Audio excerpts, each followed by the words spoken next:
Amasan his YouTube channel ana ve ho zo sen wonun sibai tunia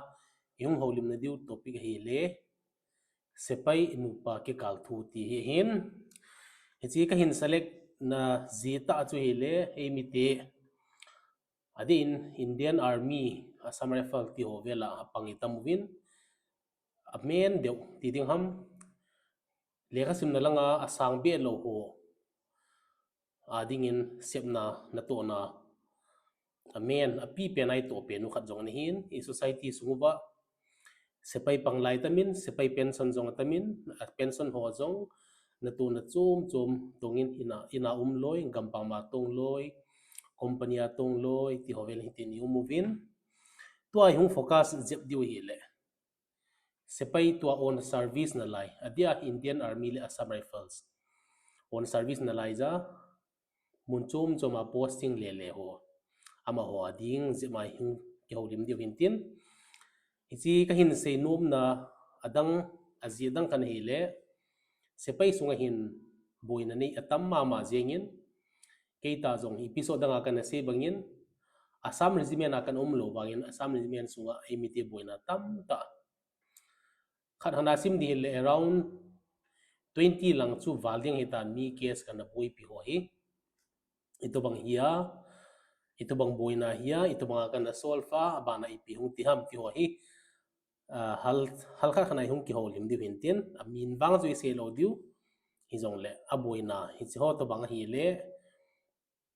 ito bang aboina ho hi iti dana solve di ham ti hi its YouTube channel na vet na ava pana na head diu hintin emite hi i society sunguwa achinga them jem ho hung pau phat le aki vet da ji to bangin kewang achinga them kai bon hin la sepai sung na dinga hi case tam ta kana vet tu ma kana solve hi ta ja ka hin sei ding hin thingnoi mi hon thingnoi dang khadong hadinga phallo ti hana emele khanin midang khadong kai dinga deilo ti tu ba khana e society hi ti hung che to zom pe hin hi choi talawin to ka hin sei di hele nam mi ti adinga hal khat khalo na phat le phat chum na ding le mabana nu pakika boina adia sepai pangho nu pakika boina ho aum lo na ding bana aum khata jong le ito banga solve thei dam numila apana ipithani naumam pasal la apana ipithani naumam army role ipiumam aban le ko na ipiumam ti hoi aban mana hin kyolim diu hintin holim detail hin pat masawin Apple te CEO pa Steve Jobs in anasay khat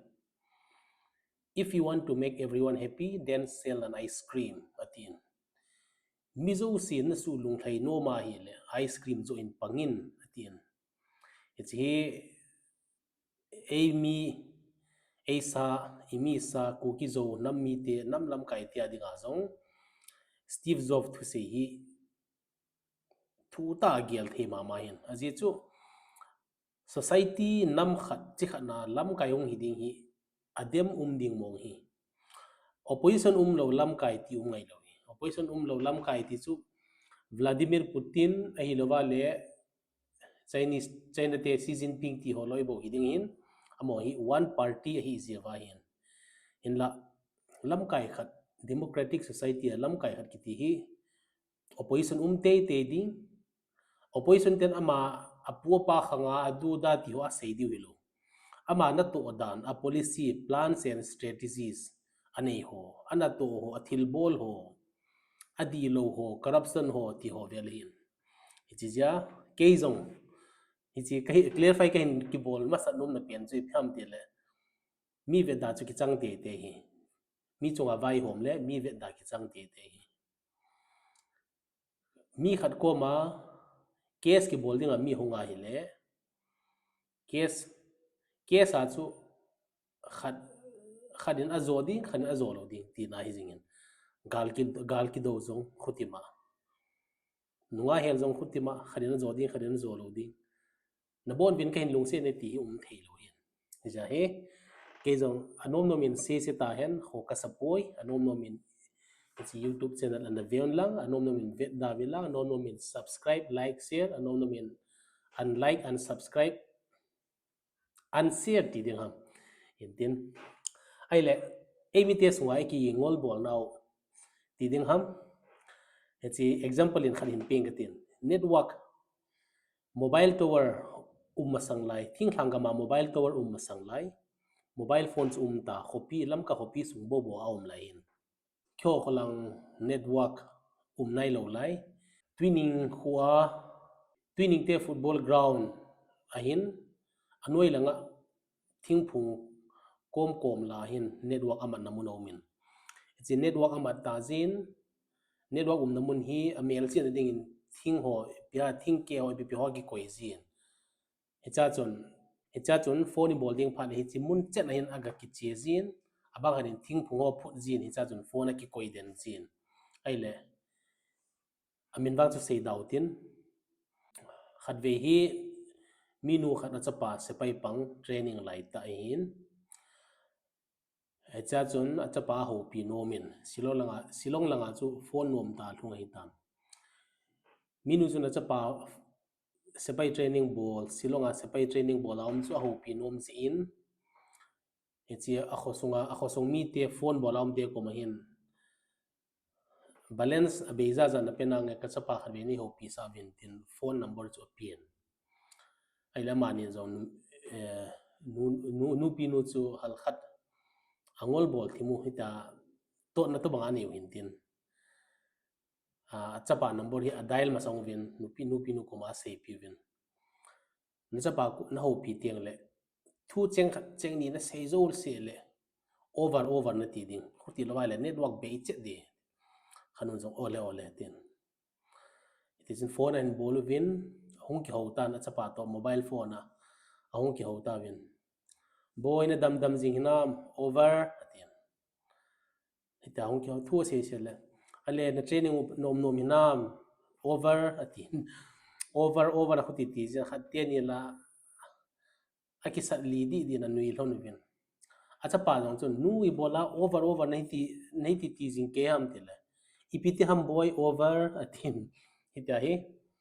tu khang chana hi over ai ki hlep na lai ham ti hi abul langa ita hal khat ka hin semi me hin tin hichi Indian Army ka hong pana 2011 March commission ka hi zowa Dehradun ka galhun chun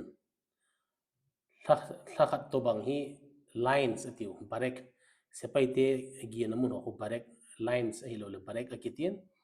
hicha chun thakhat to bang kaumin officer mesa buzong kine thenai lo sepaite langara bu kinia ama ho toi ta kilum khoma abang komle room ho ka su theng jin thil zo se ke man ka ki bolen sepaite hindan chana e hin so hin ichi zo in thakhat ka hin chai zo chun officer mesa dining in kiti officer mesa la lu na ding in dining in party khanomin hicha chun e lu du vin e la lu new chun e ma daily lom lo ama ho ti ding ham officer mesa la lu ding ho chon dan ready son to bangin zuna de pen hoi chi pen na de na do no mam e kitien ken jong aman tamo khat ka ko en teachers bottle ele okay start atin 1 2 3 teachers bottle khat chai hen khol lawa don be ding ai lai chama sa chu piung ti tam tele mesa party ki pan sa chu ka ga chele mes havil dar pa hin sap jan le zuni ki don sa ding hin na bui si lon din badam nen tin badam tam tai pin badam kanen eche badam hi khonwai pyang pachomam tele kalu hong soin ka judon ho zo se kalu do in ita chu ki geng bola officer me sa hung lut khin adang drama tam to min cho chu all in phadang hal seutin ai officer me sa ka hung lut zovin company a chun in charge ka hin line iti chun buina khat ahungum pain buina khoi piham tile sepai khala ji khat hung ki boyu nu pathua hung ki boyu sumna pai thua hung ki boyu le azinu langten ajipa sepai pa chu khukri chem kon to hin delwa sepai mun chan hin del lu no in iti chun ki boyin sepai pa chu boina su thap na dingin quarter galanga ka koita divin ti chun boina chu ong ki panin thil tam ta he chu ke adinga first experience an hin he chapanin a case of study ka hin bolin itidan ham ipiti ham tiwal tam da ka hin study he chi aditya la se lovin jong he chapana hi ka he na ong ki pan hin mi numei nu pa sunga hi tu bang boina the ham ti khat lunggel ka hin ya he chapana hu nu pa boina ki ka ho ti hovel army rules IPC ham army ga IPM ham regulations IPM ham local orders IPM ham special army instruction ti hovel IPPM ham ti ho latest ruling ho pyo tam taitin kahin simle len cha jun het na kahin nei tan pha chom khan zovin emi te khat cha jong nei ta acha te ong lien ta achi hu aji pa chon kahin dei ta poi nei na kinung che mei tan ana kinung le tan nang to ka chiang nom ta poi ta hi 1 2 3 a tissue paper pa itawanga pa ito nom hile kilomin it's okay koma thu hong lungin ken zong kalhamonin ken kithopi thejen na kithopi na nge katien ti chun ajipa ka hopin abatlian ka hopin ajipa chu by order ti mai dingham in langa soti akisolin ti chun ama zong ajinu to aga kichamin tu chanin nom tain lung lai tain in sung nom tain cheng khoma ve ti apat na hin tin boin lo bia aboi ding lai boin lo abanin kaloi pa khat to anunga la ya kaloi pa dinga kan helu le kan hel do zo lo nu mai khat aumin kilat akilet sa amial chu selo wa ha hoi ve ve kaloi pan ade angol pi di ka ga helu le nom lo kilet sa ka de poi tin ai le pha chom khat zovin ama jong sepai khat hong ki chengin ke to ke ho kha jong ka hi ta pon ka het jong ka het pha lo hitan ai le mezor ka hong kai zo nu jong hit a hitan khat ve hi a hin kolin kin cha lo bin a hin kolin ipi pian se ham thasin thu ho hin sen ahong mo ka do jengin kin ko ni tam ka til ni het lo ham tin ni het lo tam heu tin ka het ta lo he no so ki het ta lo ka til ama le ma hong ki sejin hong ki sen jong ka het nai lo na lai ala aban ban hong ki se la ka hen o ki pau me tu ni khochana ni hin het jing na lai ipi thu tam ka til a boin ho hin sen aloi ajipa hin aum na mun wa sepai mun aum kho wa ajipa hin avet lo sumle pai jong pi ta lo na no in la ki nu che ta na du da ta ke ho a thu ba chu ha sau sei dau tin hi ji jong hu ken jong ajipa number ka lain gala padin ho kitin ka hovin abani pi na duam ti velin changen ka hovin ti chun amani ke ka thu jong ahung ki cham tawin tu ni chanin nom te na cheng ve ti hi ka het na lai hin ki ho ta lo hi jong le cha jong ni langa nei be ve ti jong hin abanin boina lang chum khada siliguri kan om lai jin mizo te khat covid lai tan hong thi in hong thi chun ama hi chapang thim na lai hin ajinu to kum nga kum vel ki cheng pan pep na lai hi bin ale emi khat lom emi ti chu kuki zo hi zong le mizo te emi a ki sim jing hin battalion officer ho tam zo sikim langa deployment a chiu hin ke jong emi khat lom thia tia kaga chia kaga kimupin idi chung kaung kimel he novin kimel he tia chu a ki ho the jong ki hi lo hin ajinu ko ma hin emi te khat thu in e pawin ken ka sen aman mizo pawin na sei son to ka tin boina ppm khano ma le anytime ani nei contact jing te wi na kom chakhat bawm ka hi ka tin na hela chom khat zawin ni tin a hung boy ta bawin aum dan hi apa hin jitha ni apa jitha anu tha hu achapa sanga chapang zo in achapa in ji hin nei le ai da padin achapa hu adel do tawin ki ho to apo ham adel do ham bang ke ta lo achapa to amonu hi zo langa hung chengu mo thing lang langa chengu ti khat hin kum nga kum gup lang ki chengu hi ta jong la cha ni nai lo hi win cha ni lo wang win azinu hi publish a bol a hi ta jin kwa ta hung ki pui the win hi te na hung mum win hi le azipa hung thi chun apa ti jong hungin a cha pa thi na apa ti jong hung win tin thil chom choma bol win formalities of bol win ai le boina hi hoya hung ki pan ham ti le boina hi sumle pai involve hung hi pha le hung ki pan ji hi hi ti chun pha chom kha juwen khat lani zo vel ding danin ka hen numei nu chun emiten numei khat emiten pi khat ko ma chu kan number an la hin tin in kolen sari hin tin sar bo hi ka hen adang hi mi zo phau ke lo iza sari ti ka se bo hen ta hin se boin ho hin se le ka het lo wang hi ka het na khan ngom min ken zong mi khan nu ko ma hin ama ko ma se na man ke ko ma hin se so ka tin ana se le boina chu hung hi ta ba in ajipa pension muding hi apan achapa pension ni apan akila nom ti khan hin declaration form khadaw min hi chi declaration form a chun a father in law ajipa pain kachanu ti chu kachapa jinu in kachapa athizia pension family pension amuding hi imacha objection kanei poi tia kiji pen chu apan mi ki hopin akile langin aziin kapain achapa pension amuding chu kema achanu a daughter in law in imacha objection kanei poi ti velin a bol sa oven abanin sepai khana thi tiang le dammo athiam gala thiam EPP jong le AGIF ki army group insurance fund apana 45 lakhs ki muahin tu hin ke kahung pension chanin 75 lakhs a hitan GSO le OR so ading 75 lakhs a hitan officers ading in crore khana hitan hechi boina lai ta in 45 lakhs a hi lai ta hin hicha jong hung ki boyu win abanin nupi nu chuna hin call in ken jong ma ko ma hin request to bangin nain pipa to ito banga na kisi hi jong le chun ana ki boina ana nei hi jong le chun nain pipa hin sumle pai cho du charging cho hin ke thu se ke ni do ngal ngala ke thu se nala dinga hi le to 45 lakhs na mu pen hi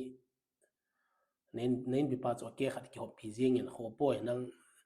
chanei jong ne hi nai pon nanga dinga pension jong lifetime an mu ve ding hi katil anomin asum chu api le kilomin abanin ipipham hin ho pizin ken jong pharong ka nei ka le ka sei pizin najipa hi army apana on service athi hi zin SBI ya DSP kiti defense salary package DSP account ni hi zin ATM card chu join lang najipa death certificate to bank aga chel chun 30 lakhs na moding hi katin ti chun bank aga chein hitiana ga bole len sum cho hin mutan akipa ma jengin pipiam hat ke jong izan hamari pi ki won ke chu sum kala poni chi no ho a hello te ken ki thu pina he katin sum khat cha kala lo hin la ipipitian bol ham blanket khale ni wang zo hin thot danin aumin siliguri ka dal ha chon bank a blanket jong kamu zo tapon hiti hin aumin hitia ka hin se lo na ho khoile example ka hin se tu hin emi te tam taw me tam taum japana hi hito banga hi ale hito banga boli ti o hi gelu win lang ke ho battalion songa jong khat hangum ki din in su theng ho ti da na was a safai wala hin ten ama hi azinu sani nei zo wa azinu dal ha tang wala le mirut lang ho hin kol ho hi zen amum namun jong se le na ho pon angol to bang jeng form 10 army so das number ti ho hin psychological problem nei thim ho hin azinu to ki boin anu le pa ne ding helowin ne ding nei lovin au movin hin la ama khodung khowai gel palwin ti nom le len ai la azinu hin mi apana advice an la le lia army wife welfare association awa kiti chairman who chief of army staff zinu who by default ai awa chairman ai zin awa chairman apanin letter khat hungin ki ho ko ma hung lungin hi chi ke si agang the pena na solve dio hi a hin tin ai la ken zong hi chapan chu ka hin het panin a case ho ka vel le kidang ta khanin khat pa chu ka kowin ai la khat pa zo tin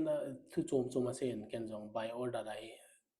nang thu se te kila loading to na zile na cha te na coding na nu na pa to kwata ka hin pe din kwata na nom din ka thile sab sum khat cha ka ni boi ka ji te hong na di ticket la na di chang gi ka nei po ken zong atile tin company a klak pa ka kowin azile achale anu le pai dependent is in free ticket ka ka sain meru da panin siliguri chana hungwin quarter khan zong ready ka koi sain a quarter ane diu anchang rason ho kapin dal ho kapin ata ho kapin vegetable ho kapin hita ka sa azing in zong akitu nai puwin ina ga chiting le kina aziwin azipang zu kham hi zen zu kham se le batlen so mi phin zin ni khat di bang hi boina ha bol be se ta zen ken dong sepe ko ma amit chu kan pi bla na ana veiwin ka tin batlen na se champan jong amit chu kan pin koi vo pen ham kelun pa tan ana veiwin ke ka ga hun le ana kap che chunin ipitam kya huwa ka tin sab in lo sab ke hi ti nei bo be ta ham ama vo ibola na vo ham tin kya drama khat ka bolin hele sapa ni lung si dan tin tin aumin chom khan jovin azite ne ding cha ding I ma cha nei lo om zen amani hi kapuin SBI kapuin a salary hung lut masanga ai lo a salary hung lut ni chet le thil chom a ki kat masanga azinu account 15000 lu thing ti hi plan ka bolin SBI branch manager pa ka ki het ngai hi ja ka ga chi ka puya hele aman san amani sign bola le ka bol thei de sign ani ni ba sign bol nga ya ten ajiba ko man no bam te le ye henge ajibu ko man no bam te le henge ni ten sign ka bol sa in sign bol zo bin thum thali to ba chi chui ten nom te no mo bin chom khan zo bin he chi 15000 per month alu na account zong ATM zong ajipan akela do ki zin azinu zong himi poi ta hen na jipan hi tin bol zong le na hi ti din khati ding ka tel okay sa tin ajipa zan khat to aga gya ga luk pila anop no dan azinu hen bol ki zin asoi kai ho zo anala do ke le anala do win ni tin ki thopi zong le ki thopi to ki bang lo ti to bang din mun zong mi nom zin amani ama pa hi ke kong return ma sen pension tan azinu to a ki hen ki nin divorce paper chan ge azinu sulung haya azinu na sign in ajipa to ki hen di nom lo maintenance amunom ajipa pana sumle paya munom ai wanga ajipa ni piti bolam divorce paper ai azinu soina kai sa thei ti hoin abanin in langa zong khadaum kinin sapai khat suti hong hon chun anu ki chen pi in a ki chen pi zo haptani hapta thum ve hapta khat haptani vel chun test na dinga ka hin ki pui me be nei ki nung le tan ti ho vel hi ti no min ka ki nung le in tien ke koma hoila le ka number na la le le ham ka number hi koi ma ka pi poi ka ti la ane ya da tam ten danin hin call win ti na ma ho zong ai thei chanin sepai mun hlung lo te ten local level ai ten chamna aki bolin tu hin aki hin thing le anung mam lo ai ta ki chai tan ani ni wa lung thai ti mai ding tin ajipa jong lung thai ajinu jong lung thai abanin tu ni chanin jong ke koma call hung jing in hung jing in boina nei hon boina hin ne pal mon sab ki ti kharum chume ti khani agial to jiw le kilomin michael ka ki phung kham wang chu ka he pon hin la itin om zin ka sei nom pen ta chu le emite hi sepai adin sepai hoi nume ho jong hak mal zin pasal ho jong awal ji hiti hi ai in acha te college kaita ajipan ajinu don talo ti hovel ai lawale ajinu noma hingdi ajipa koma hitani bola le hitaka bol din ti hovel ti ho hi hin emite hi ipiti dola seidham ani nia kisa khat jong sepai hi le sepai ka hitai ti khat jong sepai tong ki chen le sepai ji ka hitai ti hovel hi aum je ojawin alo thelo jong hitan tin aji chu sepai ti le as mo thu hi talo hin sepai ji ti le la wa mabana hol zu non lo di bazar dunga second hand bel zu non lo di ti hovela ki gelu zong hintin mi hem hin kho hi I macha aki khel poi bible a in mu saw hin leng Nebuchadnezzar zong leng khat ai wangin pathenin lopa ni dingin hampa ni dingin asemi ti hoi het ngai hin na kile sa na khanga hi tapoi ki bol thei sa na khanga hi tapoi lal ngai lo lal anai ti zong thei hi ti heaven lang hechi video ve na panin sepai te on service te alung hang nom nom jong lung hang min lang hi in la het di khat chui le sepai pang khanin numei khat akingai pia alu pia ipipi ham abola hi le masang lai concept a chuna che talo du hi ti kahin hil nom hin tin ha je chu numei khat na batele na hunga hichi pa in ei ki chen pi tai adu da tai tele nangma daily day lom lova sio pa pawara hi publish na ki bol sa din publish ki bol ki ti hi atam join in head na divin sepai khat ama service book a thil ki zilur khu publish ki ti hin ama hi kanu min hi chi hi kapa min hi chi hi ka u ka naute hi chi hi ka zinu min hi chi hi ka chapa ka chanu hi chi ti ho hita ki zi ho jo se publish ki ti hin publish ti so a full form adinga publication in service book IF 951 ti hintin numei te hi tulai mizo te to banga ai lo le mizo te sanga jong Nepali te chingzo hin sepai khato ki chen kha na na la nom ta tha ji lo hin aki khenule ke battalion sungma ma jong kan tu in Nepali te ama ajipa chu sepai pa chu Nepal te na jinu chu India te hin covid laita jibam lo laita battalion a koi mal kilur sa phal lo laita hulu na ke to itchanam khana kana ho si de hin COT lo midang ta ki ho lo de tin CO ke koma sei le chun ke koma na sei se chu CO pa koma kana sei ding final decision ipi thei de wi ka ti le COT lo koi ma ki ho lo di khote le CO pa poi le le aum lo le ka che lo de tin ka lung hangin bipem khat ka lo manin hechite ni nu pa jong hi Facebook a ki mutuwa khatpan mel hoi sa ga ki mu pel la khat nun jong anamat pai pa ya hoi la lam khana lupia hab ta kha jong hi lo ki khenta te kanom ta poita numei nu chu ki khen ding no manu menu na ki khen pia maintenance hung de la hin jo ki dang ta ta in se pai te ye chi thelo wai la ching theuwin kha lo na neuwin ka ti zin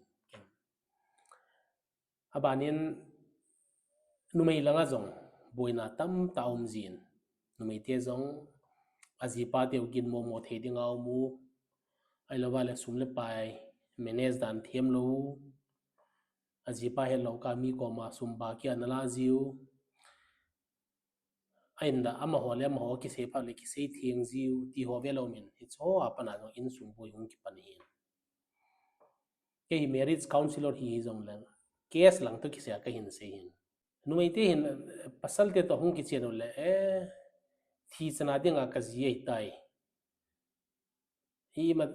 i piti jong le da halo ding tai ti concept pai tu lai applicable pe talo hin na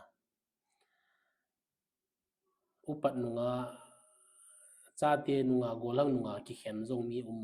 da lo hi thina nei khen lo le ki khen poi te na ti lo ham ti le thina ni ti chu ta sa thi la ki se khel khel lai lo wa kalungel thi ta chu me ti ho so te hin ti chun hal khat pil wang do mutin atang ha se leng ai zong sepai tagline ki nei jing hi zen anom thei pon hin la koi zong le hi si channel chung chona ka hin sinom chu sepai zite hin ne he diwa ka te khan chu le hi tin na boleng hi ti ta na lo ke khat ka ne de ti ho hi lungin zong ha gel dawin phat sot lu nei phat sot ta lut kum thum kum level hung lut ding hi chaka chu pin ti du ham na hi cho chu gel win lang aban le case officer ko ma thum teng le officer khanin ni piti an gel ding ham azinu ngai sa na ho gel danin ai le officer pa din munin ki koi win lang officer pa hin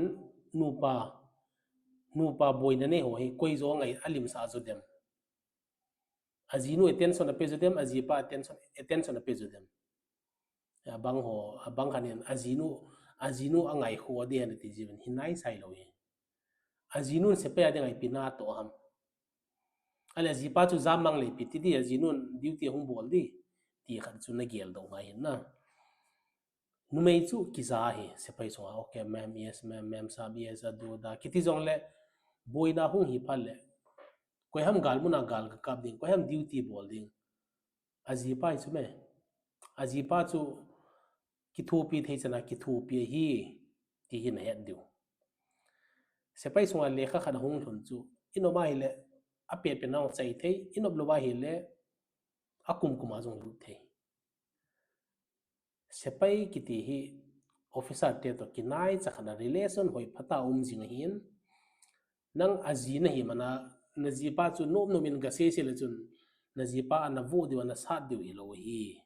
ti jong numei te na concept na chen sangai in ahin la dan di lo ta hi lo wa hin bolai le a procedure chu om nai bol mo hi poi hin la pasal te ngi na warning pi na man ti wang hi ti thailo ding hi ti hi kain sinom hin tin a chaina ding in wang siat ta pathian thil gon ti mai tin thina man na nei kho ho hi a boy atam jin ei mi tela no khalle ni kana boy pi khain alang pi in kol tel nga tam jin acha pau se pai pang hung thi tiang le sum ki chuwa pa ken ka chan de tu lai di bang hi se pai te ading in 75 lakhs a hitan athiwa le AGIF army group insurance fund apana mudiu 75 lakhs central government apana mudiu awa apana mudiu batlian apana mudiu amun chom hin mu ho hi krol lang hu bale hin se pai khana dinga echi krol wal du cha na jala hi in sung na sata boy jung hin la ain sunga boy chana hi paisa sum hi ki release lo hi ai ti ja tu masang ti chu so thimta 2017 line jong in family khar kana boy pi khain amo koma ka se pian chu nang ho na ki boy wale in sung level ki boy men lang army level hin lekha thot te hiwin army level lekha na thot lai chan wai na sumung ki release loading boy de hi eche sangin ki ho limun lan ki ho cham win lang sum izat na ki hop the ham ti chu ki ho win lang ke ho ka kinop to ta ve ti chen sum hin release ta win tileu cha sum chu hung lut di eche phal le no thu ta tin kana sei pin hel chom khat jovin sum chu release in anamu ta ve ti jong ka zan hitiami ki thopia a result imu teng le ki pa ji ilung zong a thai ti khat om hin adang hi sei di tam piu min ka ji do ho hin sei leng anave tiang li bola ka thu a sei ham na ti du hin toy a thang pia ka hin se hin ka hin hil nom pen ta chu le pasal te hi freedom in how in bang ka ti pon hin la supreme court in judgment and a bol na hada as din army lang ho to kha hin pasalin numei khat sumpia lu pi chu rep hi thailo hi ti khan no min hi chi judgment hung zo apan in jong se pai ho hi hal khat hung hamal je moham bang re pon hin la siliguri kan lai jin ka battalion a main body chu punjab lang zo ni chi ta win ke rare last se pai som di to kaum na lain van thil ki pi le ding ho ki chainai lo jin ai le ka se pai te mi ni hin ni khan hi nunga thuma hin puyuvin hotel ga chiu hen lang hotel anom nom ga bol lo dinga kapatelen kom chet gate to kinai chen aum army te guest room signing aram ghar kiti zan khana zakhat hi jeng hin sepai te family ading mo ki bol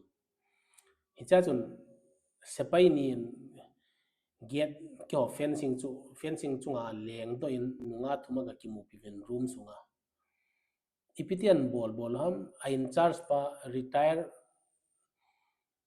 khangli lai captain ma retire khana ni hin sepa chun anamu khain lim zonga hin line ti chun police te koma report abolin la police te na hung manuvin hilo ahung puyuvin khatte ni zonga zole osi sapan ken hin he khan te ti ai zen sanga na piuvin police inspector pa ko majam sanga ana piuvin ita ke iba chaum lawai ta su beiding ti hin ajing ai piung ti tam ke on ka headquarter lang ma panin call hadongin hitamai tamang thilomin come and explain to us ang kitin kaga chen sir heti chun ken zong call ka mu phanin pet penin sepai jo se ka kowen khatten yo koi ham ka tela hong ki phong wen ho kitin ka howen bola nume na luk pino zong le bola hotel ana ka puilo ham bola signing aram gar khela pungka khat pungka ni di zong le sang kha sang ni na sen ngam lo le bol da tang ti velin ka howen alo thelo chu hin kaga chen GOC pa ko ma explain ka ga bolin sir hitabang hin ken dong phata action kala di katin ala kaung kilen khatte ni chu phaten ka hin ki mu pi ki din hele police te ko ma sanga ka pe vetin kalung hangin ke dong bola police ten sumani deom katin gypsy ka kovin sepai khat to ka chen police station na janla pungi jana duty ko yam katele inspector wangchuk aungin sarke ke ha ibola sepai te ko ma paisan lam sar kala hilo ama ni piu hetel chalo ama na piu hele nu peta katela sar lungsi ten ko ko ma sei yo ten sanga ju in nu pien ke ma pa ki sun le dan ka vel le no mo san kho he next time ka sepai te tin na bol te yen na la ta lo ding izole na la nga ngal hi a hi jin zanga chu na nu ping tin zanga ka pin sang le zanga chu ka nu cho in hiti chun sepai te sale nga le zu ka ne pi ti ta kain sino min tin adang boina adang hita sepai sunga boina nei ho pp ho hin to ka se te to ka hin se thu te apanin gelvin lang itubang boina chen anom ham itubang din mun hi ham aban le maintenance sepai khat azi khanin kadam sunga maintenance ka ne di ti hobeli ha gel dawen lang army sunga maintenance ki pi kum thum kum li sunga ding bo hin hichi permanent hi lo hichi kum thum kum li sunga hi non civil court a case na fight diu court te final decision chu dam sunga hi thei ai ba army a ki pi chele just a temporary measure hi ti ka hin sei nom in a last na ding in sepai khanin zine ya azile chaum ge gwa mundanga nunga numeidang aga lupi wang chu thu chom hin tin mundanga numeidang aga ki chen pia a ki chen ho documentary approve a hinge ya lehin service apana ki del do di hi phat chom na ding le ni hin vet da son na ding le ka channel hi nan like na ding wa ka hin se ki paw me